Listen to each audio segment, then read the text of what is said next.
Good Morning Business, French Tech. 8h19 sur BFM Business et sur RMC Découverte. On rit parce qu'Anthony Morel nous dit que des applications existent sur des propriétaires de Tesla uniquement, qui se rencontrent entre propriétaires de Tesla. C'est pour vous dire à quel point ça devient segmenté maintenant, les applications de rencontres. C'est notre sujet avec notre invité Karima Ben Abdelmalek. Bonjour, vous êtes la PDG d'Appen. 10 ans qu'existe Appen, une application de rencontres française qui est rentable, disponible partout dans le monde, particulièrement utilisée en Europe de l'Ouest, en Amérique latine, en Inde, en Turquie. Du dating qui a la spécificité d'avoir cette géolocalisation. C'est un petit coup de pouce du destin de quelqu'un que vous auriez pu rencontrer à la boulangerie. On vous donne le petit truc en plus. C'est exact. C'est le concept très original d'Appen, assez unique. C'est de faire une rencontre d'abord dans la vraie vie, c'est-à-dire que vous croisez des gens dans votre quotidien, vous allez au boulot, en cours, faire des courses, vous faites votre vie. Et nous, on va vous proposer toutes les personnes que vous avez croisées et que le destin a mis sur votre chemin. Et donc l'application, c'est juste l'aspect technologique, le petit coup de pouce au destin. 150 millions de personnes inscrites, combien d'actifs? Combien il y a de gens vraiment qui l'utilisent? Écoutez, en fait, au quotidien, on a plus de 5 millions d'utilisateurs qui utilisent l'application tous les jours. Donc, ils se connectent tous les jours et donc qui sont très engagés. Et on a quand même une communauté qui est très fidèle et qui revient sur Appen. À chaque séparation. À chaque séparation, mais pas que. C'est vrai que c'est quand même une application qui est très originale parce qu'en fait, elle vous suit dans votre quotidien. Et donc, en fait, on a envie de garder juste le téléphone dans la poche. Et puis, s'il y a une opportunité, s'il y a une opportunité, mais les gens ne déconnectent pas. Non, parce que moi, je suis mariée depuis 15 ans, donc je sais pas. Mais il y a des gens qui gardent l'application. Oui, bien sûr. Et puis on a une communauté qui est très fidèle, très engagée. Mais ce qu'on voit quand même dans les chiffres sur les applications de rencontres, surtout généralistes, c'est qu'il y a quand même un désamour, si on peut dire, sans mauvais jeu de mots. Et ce qu'on voit aussi, c'est qu'il y a un boom des applications de dating, mais affinitaires, c'est-à-dire vraiment avec des segments de marché. On parlait des propriétaires de Tesla, là, c'est vraiment très pointu, mais ça va quand même assez loin. Je veux dire, il y a des sites de rencontres ou des applis pour les véganes, par affinité politique, plutôt de droite, plutôt de gauche. Mais c'est triste. Par religion, disons qu'il y a deux choses, il y a deux tendances. En fait, effectivement, on voit l'émergence des applications niches qui veulent dire quelque chose, parce qu'il faut quand même écouter les célibataires. Ça veut dire que les célibataires, ils ont tout simplement envie de faire des rencontres par affinité, parce que c'est vrai que pendant 10 ans, on a aussi multiplié les opportunités de rencontres. Ça a permis vraiment de sortir du cercle amical, du cercle familial, et c'est ce que les célibataires voulaient, c'est-à-dire qu'ils voulaient aussi multiplier les opportunités de rencontres. Maintenant, on rentre dans une ère qui est complètement différente. On est dans une ère où les célibataires ont envie de faire des rencontres de qualité, de prendre le temps et pourquoi pas de partager un intérêt en commun avec quelqu'un. Ça peut être du sport, ça peut être une passion, un loisir. Et c'est vrai que ça, c'est une tendance qui émerge. On le voit à travers les applications niches.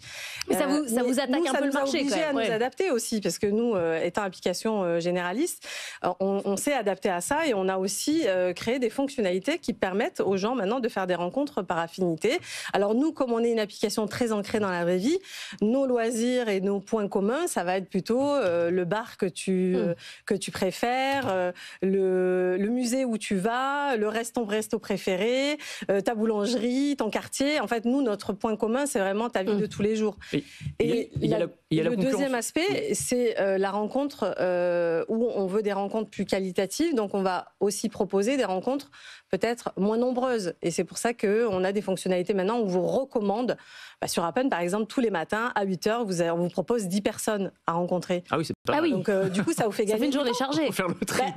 En tout cas, ça vous fait déjà une sélection de personnes qui sont pertinentes pour vous. Et donc, ça vous fait gagner du temps. Et vous partez avec l'idée le matin que 10 personnes... Voilà, tous les matins, on regarde soit Good Morning, soit Appen. Les deux, on peut faire un partenariat. Les deux ensemble, d'ailleurs. Mais Anthony, il y a des partenariats en fait avec Strava, notamment dans la course à pied. Ça m'intéressait. Non, parce que je parlais de la concurrence des applications segmentées ou affinitaires, mais effectivement, il y a les réseaux sociaux traditionnels qui sont aussi des terrains de chasse pour ceux qui cherchent un ou une amoureuse.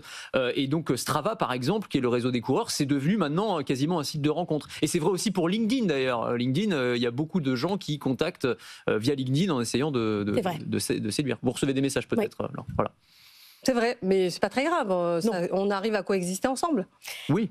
Le problème, c'est quand même d'aller chercher les jeunes qui aujourd'hui sont de moins en moins convaincus de l'intérêt des applications de rencontres. Et globalement, le marché s'étiole quand même. Quand on voit, pas que chez vous, c'est de l'ensemble, chez les grands leaders américains, on a quand même Tinder qui a perdu le tiers de ses troupes depuis le pic de 2020. Là, il faut changer complètement le modèle. Ah ouais, c'est vrai que c'est un secteur qui est complètement en mutation. C'est-à-dire que les comportements ont complètement changé. Il y a 10 ans, les comportements et les besoins des célibataires ne sont plus les mêmes que 10 ans après. En plus, la génération a changé, donc ils sont beaucoup plus exigeants, ils sont moins dans la surconsommation. Donc c'est plutôt une génération qui a besoin de prendre le temps et qui veut au contraire des rencontres plus qualitatives que quantitatives. Donc après, c'est au secteur de s'adapter et on sait que ce sont des défis qui sont à relever et il n'y a pas de problème. Vous savez, le dating, c'est un secteur d'activité qui a toujours su s'adapter avec son temps. Ça prend peut-être un peu plus de temps pour certains. Nous, ça fait déjà 2 ans qu'on a opéré notre transformation parce qu'on avait déjà ressenti les prémices de ce changement, parce que comme on est très ancré dans la vraie vie, on arrive à capter très vite les changements sociétaux, les besoins des utilisateurs. Donc en fait, c'est, oui, un secteur en mutation, mais je veux dire, il y a technologique et sociétale, donc il y a encore plein d'opportunités. Alors sur l'aspect technologique, il y a la révolution de l'intelligence artificielle qui est aussi en train de réinventer les applications de rencontres. Alors d'abord parce que les utilisateurs utilisent l'IA pour créer leur profil et pour draguer aussi. Et aussi parce que les applis, je ne sais pas si c'est le cas de la vôtre, mais je sais qu'en tout cas vos concurrents commencent à intégrer maintenant des aides à la séduction via l'IA. Donc c'est une sorte de Casanova virtuel qui va vous murmurer à l'oreille. Zéro risque. Ah bah là, pour le coup, ouais. Mais enfin bon, il y a quand même la rencontre en vrai. À un moment, voilà, l'illusion s'efface. Mais en tout cas, c'est ça. Genre, je sais pas, c'est des assistants virtuels de séduction finalement. Oui. Bah alors c'est vrai que l'IA, c'est pas une nouveauté pour les applications de rencontre. Ça fait 10 ans qu'on utilise l'IA pour nos services et pour améliorer nos services. Et surtout aussi pour la safety, on en reparlera peut-être, mais la sécurité aussi des utilisateurs, c'est important et on s'en sert pour identifier des comportements douteux, par exemple. Donc ça, c'est une première étape. Maintenant, c'est vrai que l'IA va nous permettre maintenant, la vraie révolution, c'est qu'on va pouvoir créer des fonctionnalités basées sur de l'IA, mais où l'utilisateur final va pouvoir être l'acteur de cette fonctionnalité. Et donc, oui, ça ouvre plein de possibilités. Par exemple, la possibilité de créer son profil grâce à l'IA, la possibilité d'interagir et d'initier une conversation. C'est pas évident d'initier une conversation avec quelqu'un qu'on connaît pas.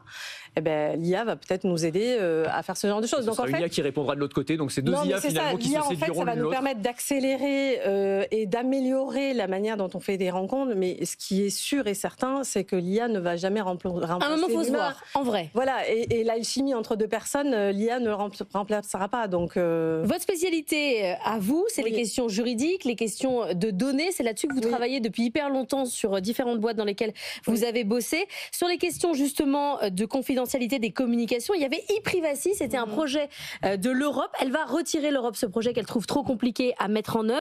On entend cette petite musique qui monte partout en disant trop de réglementation. Est-ce que vous, qui êtes spécialiste de la question, vous allez dans ce mouvement-là ou vous pensez quand même qu'on a besoin d'un cadre ?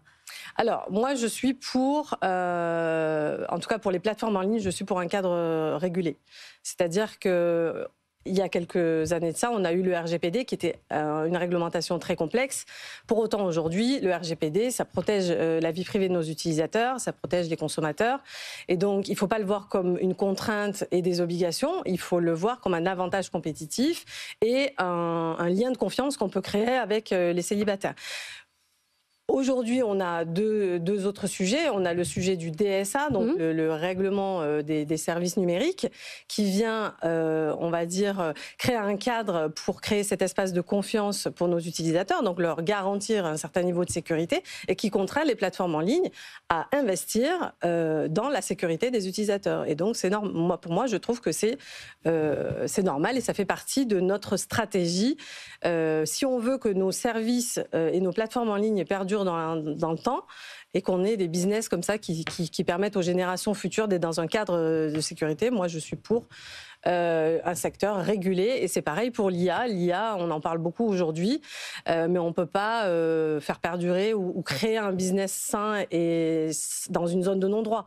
Ça ne fonctionnera pas. Au bout d'un moment, il y aura des abus, donc il faut réguler tout ça. Merci beaucoup, Karima Ben Abdelmalek, d'être venue ce matin avec nous, PDG d'Appen.